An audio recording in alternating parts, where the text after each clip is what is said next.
નમસ્કાર મિત્રો, form feed YouTube ચેનલમાં આપ સૌનું હાર્દિક સ્વાગત છે। તો ઘણા બધા મિત્રો સરકારી નોકરીની તૈયારી કરતા હોય છે, પરંતુ બધાને નોકરી મળે તેવું શક્ય નથી। તો આપણે ઘણીવાર બિઝનેસ તરફ પણ આગળ વધવું જોઈએ। તો આપણે આ યુટ્યુબ ચેનલમાં અમુક નાના મોટા બિઝનેસ વિશે પણ વાત કરીશું। તો આજના વિડીયોમાં આપણે એવા જ એક બિઝનેસ વિશે વાત કરીશું કે તમે ઓછા પૈસામાં આ બિઝનેસ સ્ટાર્ટ કરીને સારી એવી ઇન્કમ જનરેટ કરી શકો છો। તો આપણને બધાને ખબર છે કે જીએસઆરટીસી ની અંદર બહુ બધા લોકો ટ્રાવેલિંગ કરે છે અને અત્યારે જમાનો છે ઓનલાઈનનો। તો સૌથી વધુ ઓનલાઈન બુકિંગ આપણે જનરલી કરતા હોઈએ છીએ અને ઘણા બધા એવા લોકો છે કે જે બસ ટિકિટના એજન્ટ હોય એમની પાસે બસ બુક કરાવે છે। તો આજે આ વિડીયો પર આપણે કેવી રીતે જીએસઆરટીસી ના તમે ટિકિટ એજન્ટ બની શકશો એ વિશે છે અને એની પ્રોસેસ કેવી રીતે રહેશે। તો વિડીયોને એન્ડ સુધી જરૂરથી જોજો, જેથી તમે પૂરેપૂરી પ્રોસેસ જાણી શકો। તો અત્યારે હું આ પ્રોસેસ લેપટોપમાં કરી રહ્યો છું, પરંતુ તમે તમારા મોબાઈલમાં પણ કરી શકશો। તો સૌથી પહેલા તમારે ગૂગલની અંદર જીએસઆરટીસી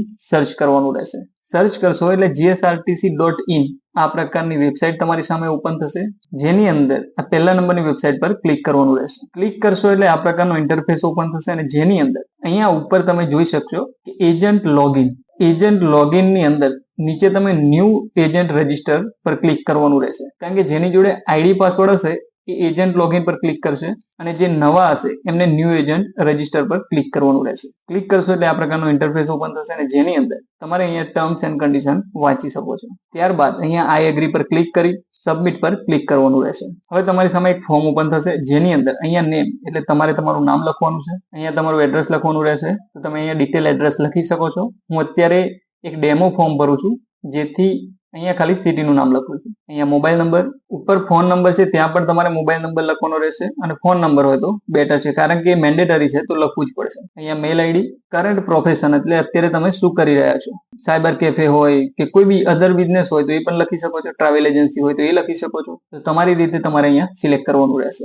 તો અત્યારે હું અધર બિઝનેસ સિલેક્ટ કરીશ, તો નીચે લખવાનું આવશે કે તમે કયો બિઝનેસ કરો છો, જેમાં ટ્રાન્સપોર્ટ પણ તમે લખી શકો છો। એજન્સી એડ્રેસમાં તમે તમારી એજન્સી જ્યાં ઓપન કરવાની હોય ત્યાંનું એડ્રેસ લખી શકો છો। અહીંયા ડેપોનું નામ તમે સિલેક્ટ કરી શકો છો। ત્યારબાદ Aadhaar number, PAN card number, bank name, IFSC code, ત્યારબાદ અહીંયાથી તમે તમારો ફોટો અપલોડ કરી શકો છો।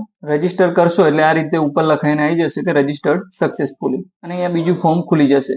તો આપણે રજીસ્ટ્રેશન કમ્પ્લીટ કરી લીધું છે। તો આમાં તમને સામેથી જીએસઆરટીસી માંથી કોલ અથવા તો મેલ આવશે અને તમારી ડિટેલ કમ્પ્લીટ હશે તો આગળની પ્રોસેસ કરશે। તો અહીંયા તમને કમિશન કેવી રીતે મળશે એ પણ તમે આ ચાર્ટમાં જોઈ શકો છો અને આની જે પીડીએફ ની ડિટેલ છે રૂલ્સ અને રેગ્યુલેશનની એ પણ તમને નીચે ડિસ્ક્રિપ્શનમાં મળી જશે, તો તમે ડાઉનલોડ કરી શકશો અને આ બધી જ ડિટેલ શાંતિથી વાંચી શકશો। તો જો તમને માહિતી ગમી તો વિડીયોને લાઈક અને શેર જરૂરથી કરજો અને ચેનલને સબસ્ક્રાઇબ જરૂરથી કરી લેજો।